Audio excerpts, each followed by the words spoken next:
Alex had been driving for hours, the road stretching endlessly before him, the darkness swallowing the last light of the setting sun. His GPS had failed long ago, and the occasional flicker of the headlights seemed to reveal nothing but an empty expanse of trees and overgrown fields. He'd been on this rural highway for what felt like forever, and the absence of any signs of civilization was starting to unsettle him. He was in the middle of nowhere, a place too quiet, too forgotten. The kind of place that didn't appear on any map. But the promise of a small town just a few miles ahead gave him hope. Surely, he could find a place to rest for the night before continuing his journey. As the minutes dragged on, a dim light appeared on the horizon. He exhaled with relief, urging the car forward. The town seemed to materialize out of thin air, its old, weather-beaten buildings casting long shadows beneath the pale moonlight. Alex slowed as he entered the main street. He was expecting to see a few homes, maybe a diner or two, but instead, the town seemed oddly deserted. The air was thick with a strange stillness, the kind you only find in places long forgotten by time. There were no cars parked along the streets, no movement in the windows of the crumbling houses. Just silence. He drove slowly, trying to take in the ghostly town, but it didn't make sense. He thought about turning around, but his eyes caught sight of an old inn at the end of the street, its sign swaying gently in the wind. "Welcome in," the sign read, with an elegant, albeit faded, font. He figured he'd at least find shelter there for the night. It was getting late, and the thought of continuing through the eerie, empty road didn't sit well with him. So, Alex parked his car in front of the inn and stepped out. The inn looked ancient. The paint on the walls had peeled away in large patches, and the windows were clouded with dust. A small bell above the door rang faintly as he entered, and the smell of mildew and stale air hit him like a wall. Inside, the dim lighting revealed a reception desk, though no one stood behind it. Alex hesitated for a moment before calling out. "Hello? Is anyone here?" There was no response. He stepped further inside, the floorboards creaking beneath his feet. His heart began to race as he glanced around. The air was so heavy, so thick with silence, that it almost felt like the building was holding its breath. As his eyes adjusted, he noticed something strange. The wallpaper, once a rich crimson, was now torn and faded, its edges curling like dried leaves. Oddly, a small chair near the fireplace seemed out of place, its cushion was flattened, like someone had been sitting there recently. A faint sound echoed through the hall, almost like a soft whisper. "Hello?" Alex called again, louder this time. There was no answer, but the whispering seemed to grow louder, coming from the far end of the hallway. Alex's stomach knotted as the temperature in the room seemed to drop. He tried to shake off the unease creeping up his spine. It was just an old inn, probably abandoned for years. But still, something about the place didn't sit right. Something was off, as though he wasn't entirely alone. Alex took a deep breath and pushed the strange feelings aside. The night had been long, and his eyes were heavy with fatigue. He needed to find a room and get some sleep before the road claimed him again. The cold draft seeping from the cracked windows only added to his discomfort, but he ignored it, walking toward the staircase at the far end of the hall. The walls here were lined with photographs, sepia-toned portraits of people Alex didn't recognize. Their eyes seemed to follow him, an unnerving sensation that made the hairs on the back of his neck stand on end. It was as if the faces in the pictures knew something he didn't. He passed a faded, ornate mirror, its surface cracked in several places. For a split second, Alex thought he saw movement in the reflection, a shadow flitting behind him. He whipped around, his heart pounding, but the hallway was empty. Just the whispering breeze slipping through the cracks in the old building. He shook his head. Maybe I'm just tired, he thought, though the feeling of being watched wouldn't leave him. There was no one at the reception desk. No one in sight, really, except for the dusty, dimly lit hallway stretching out in all directions. Alex walked up to the staircase and paused. It creaked loudly under his weight, each step protesting as if the house itself were trying to speak. At the top of the stairs, the hallway stretched out to a long corridor, with a single door at the end. The door was slightly ajar, a sliver of darkness peeking through. A low, muffled thud echoed from within. His pulse quickened.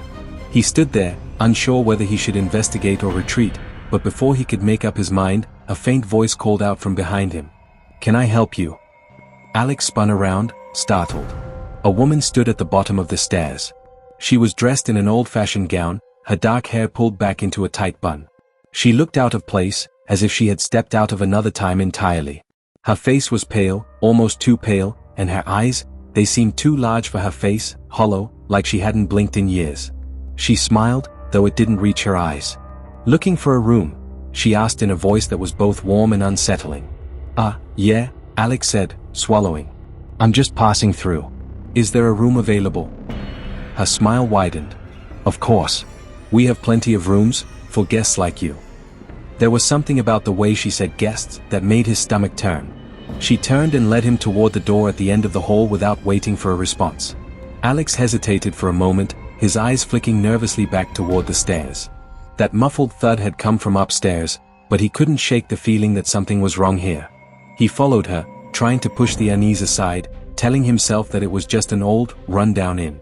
But when she opened the door, he stepped into the room and immediately felt a shift in the air. The air was thick, almost suffocating, and the wallpaper inside the room was peeling in the same way it had been in the hallway. She didn't leave. She simply stood there, watching him as he entered the room. Her presence made the walls feel even more closed in. It was as if the house itself was breathing, watching. Is everything all right? Alex asked, trying to hide the unease in his voice. The woman didn't answer. Instead, she simply nodded, her eyes locked onto his, and then slowly backed out of the room, closing the door behind her with a soft click. Alex stood there for a moment, his heart pounding. The room felt colder now, the shadows longer. The bed looked inviting, but as he moved toward it, he noticed something on the nightstand, an old book, its pages yellowed with age. He couldn't resist. He picked it up. The title was faded, but it looked like it said something about the last guest. He opened the book, his fingers brushing against the brittle pages, and his eyes scanned the first few lines. The words were strange, almost nonsensical. The handwriting was sloppy, frantic, like someone had written it in a hurry. But what really made him stop was the final sentence on the page. If you find this, don't stay. Leave now. They're watching. Alex's pulse skipped a beat. He turned the page, but it was blank. Nothing but a cold, empty page staring back at him. He placed the book down, the uneasy feeling growing stronger. There was no reason to stay in this room. He should leave. But as he reached for the door, the lights flickered, then went out entirely, plunging the room into darkness. Alex's hand trembled as he reached for the doorknob. The sudden darkness was suffocating, like the air had thickened and swallowed all sound. His heart hammered in his chest, the only noise in the pitch-black room. He cursed under his breath, trying to steady himself. It's just the power. Old building. Nothing to freak out about, he told himself. But the silence, the unnatural stillness of the place, gnawed at him. He fumbled for his phone in his pocket, hoping to use the flashlight, but when he pulled it out, the screen was cracked, the battery dead. Perfect. He swore again and pressed his hand to the door, trying to feel his way through the darkness. Just as his fingers brushed the cool wood, the lights flickered back on, suddenly, blindingly bright. Alex blinked rapidly, his eyes adjusting, but the sensation of being watched only grew stronger. It felt like there was something there, something lurking in the corners of the room, just out of sight. He froze, listening. For a moment, he thought he heard something faint. Footsteps? But when he turned toward the door, the hallway outside remained empty. Get a grip, he thought, his breath coming a little quicker than usual.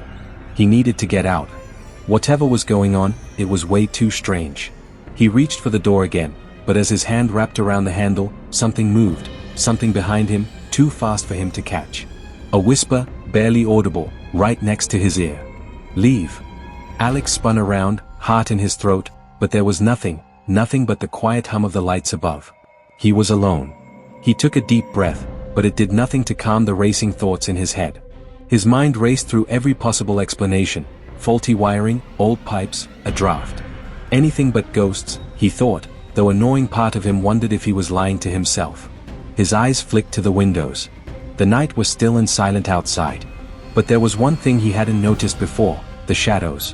They were long and stretched across the walls, moving as if they were alive. But when he looked directly at them, they would freeze, remain still, just like they knew when to hide. Something's wrong. This isn't normal. Before he could think any further, the door to the hallway creaked open. A sliver of light leaked in from the corridor. Alex's breath hitched. He hadn't opened the door. He hadn't heard anyone come near it. Slowly, cautiously, he approached.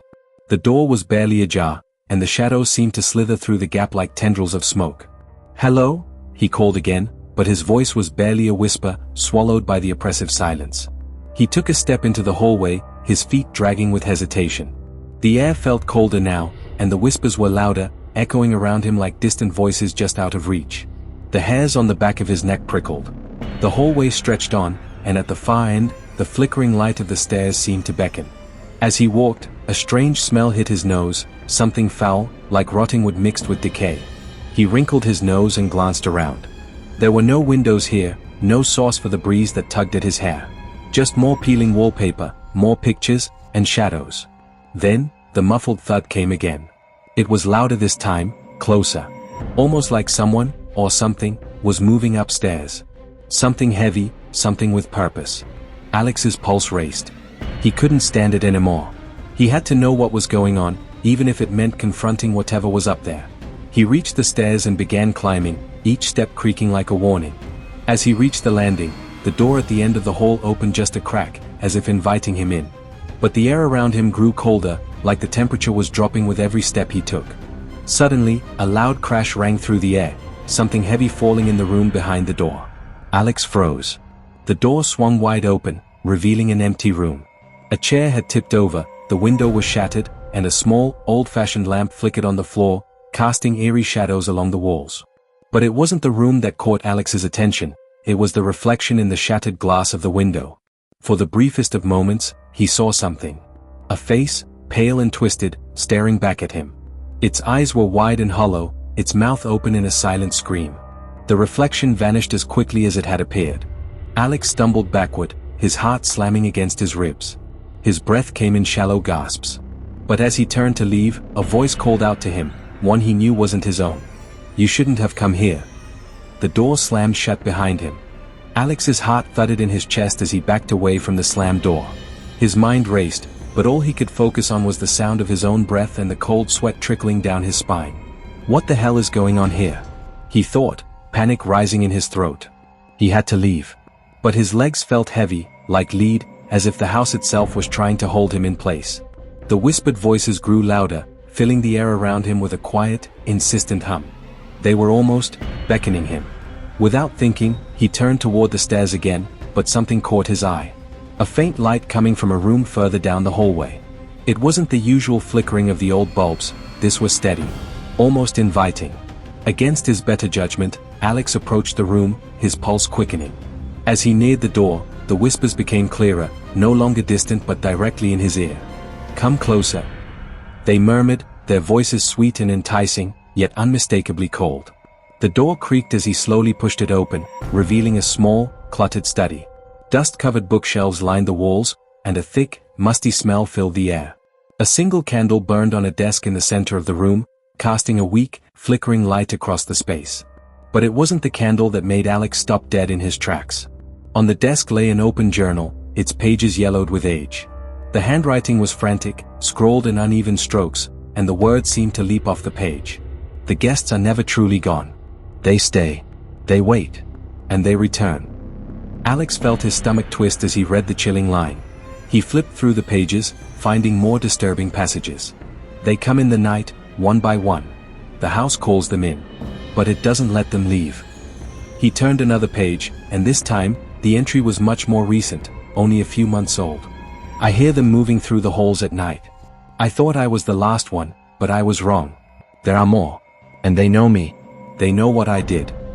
The handwriting was shaky now, barely legible. But the last line was clear. "I've seen their eyes. They are not like ours." Alex slammed the journal shut, his hands trembling. He needed answers, but he was terrified of what he might find. Was this written by one of the previous guests? Someone who had been trapped here before him?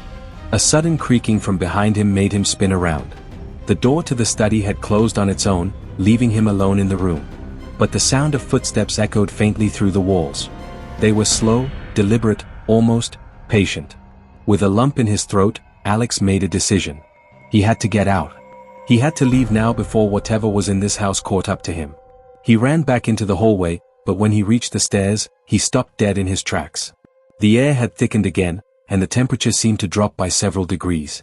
The whispering voices surrounded him now, no longer faint, but loud and insistent. They weren't coming from the walls, they were coming from within the house itself.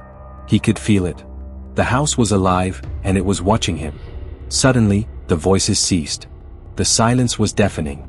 Then, a door at the far end of the hall opened slowly, as if on its own accord. Alex's breath caught in his throat.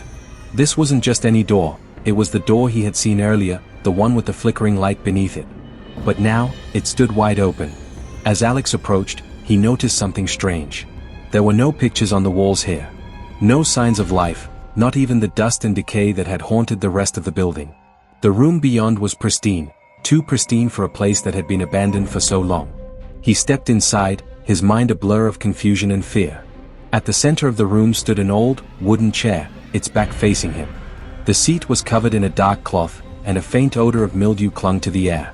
But the most unsettling thing was the shape of the chair. It was positioned as though it were meant for someone to sit in, someone to be watched. Alex approached cautiously, each step echoing in the eerie silence. His breath came in shallow gasps. Then, as he reached the chair, he stopped. His eyes widened as he saw something written on the wall just behind it. A message. Scrawled in what looked like blood. You are the last one. The others are waiting. A sudden cold swept over him, and Alex turned sharply, his breath hitching. He wasn't alone anymore. The room seemed to close in around him, the walls pressing in, the floor trembling beneath his feet. A figure emerged from the shadows behind him, tall and impossibly thin. Its face was hidden in shadow, but Alex could feel its eyes on him, cold, empty eyes that seemed to see straight through him. Leave. The voice was not human. It was a low, guttural whisper, like the sound of wind howling through a broken window. The figure took a step forward. And that's when Alex realized, it wasn't a man. It wasn't human at all. Alex's heart raced in his chest as the figure stepped closer, its form now fully emerging from the shadows. It was impossibly tall, towering over him, its limbs unnaturally long and thin. The air around it grew frigid, the room seeming to darken even further as if the very light itself was being sucked into the creature's presence. Its face was obscured in shadow, but Alex could feel its eyes on him, cold, empty, and yet full of hunger. There was no humanity in those eyes, only a void that swallowed everything in its path. You shouldn't have come, the figure whispered, its voice like the scraping of metal on stone. Alex took a step back, his legs shaking beneath him. His mind screamed for him to run, but his body refused to obey. The door to the room slammed shut with a deafening bang, trapping him inside. He was locked in with this thing. With whatever it was that had been lurking in this house for who knows how long. He forced himself to speak, though his voice trembled with fear. What are you? The figure tilted its head, a sound like dry leaves crackling emanating from deep within its chest. It took another step forward, its feet moving silently across the floor, the air growing colder with each motion. I am the last of them, it hissed, its voice becoming more guttural. The last to wait. To watch. Alex's breath caught in his throat. The last of them? What did it mean? The figure took another step, and Alex felt a cold, suffocating presence wrap around him like an invisible hand. It was as though the very walls of the room were pressing in, the floor beneath him was sinking. The house was alive, and it was feeding off his fear, drawing him deeper into its grasp. You were meant to stay, the creature continued, its voice slithering through the air. Like the others before you. The house needs guests. The house waits for them to return. Alex's mind raced. The journal. The whispers. The missing guests. Everything started to fall into place, and the realization hit him like a punch to the gut. He wasn't just in some abandoned inn. He was trapped in a place that fed on people, on their fear, on their souls. The house didn't just lure people in, it kept them, made them part of its twisted, endless cycle. And now, Alex was a part of it too. Why me? Alex gasped, struggling to find his voice, to make sense of it all. The figure's head tilted once again, its face still hidden in shadow. But its eyes, they were closer now, and for the briefest moment, Alex saw them. The eyes were not human at all. They were black holes, endless pits of nothingness. You were chosen, it rasped. Chosen to be the last. The room seemed to shake, and the walls groaned, as if the house itself was reacting to the words. Alex stumbled backward, his heart pounding in his ears. He had to get out. He had to escape. But the creature wasn't done. It reached out with one of its long, twisted hands, fingers like claws that seemed to extend unnaturally, inching closer and closer. You cannot leave, it whispered. The house will not let you. Alex's body screamed for him to run, but he couldn't. His legs were frozen, his mind paralyzed with fear. The air was thick now, suffocating, pressing against him from all sides. Then, in a moment of panic, Alex's gaze flicked toward the corner of the room. There, in the shadows, he saw something. A figure, one he recognized. It was the woman who had greeted him earlier. But she wasn't the same. Her face was gaunt, her eyes hollow, and her skin was pale and stretched tight against her skull. She was standing there, her lips curling into a twisted grin. "You are here to stay," she said softly, her voice empty and cold. Just like the others. The realization hit him again.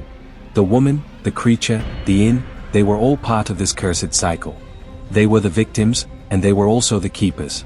Trapped in the house, forever bound to its darkness. Suddenly, the floor beneath him cracked open, a deep chasm splitting the room wide open. Alex fell to his knees, gasping for air as the ground trembled beneath him. The walls buckled inward, and the house seemed to be alive, its heartbeat thumping louder and louder with each passing second. The creature advanced on him, its cold, clawed hand reaching out to grab him. "You belong to us now," it hissed, its voice echoing in the darkness. "You are the last one." Just as it reached for him, the lights flickered once more, and everything around Alex went black. When Alex opened his eyes again, he was no longer in the room. The air around him was thick, suffocating, and the ground beneath him felt soft, like sand or mud, though there was no logical reason for it. He could taste something foul in the back of his throat, a bitter, metallic flavor that made him gag. His limbs felt heavy, as though he were underwater, but when he tried to move, his body didn't obey. He couldn't even make a sound.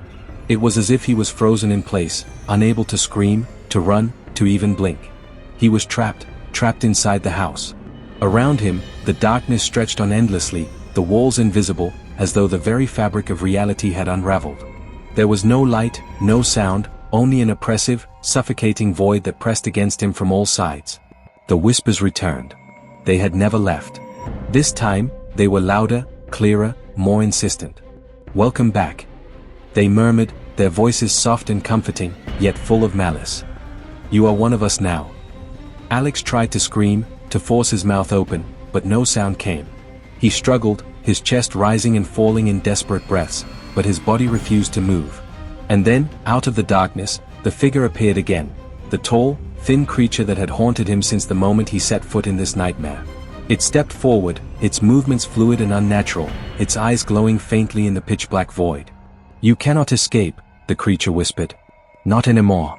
You are ours. Forever."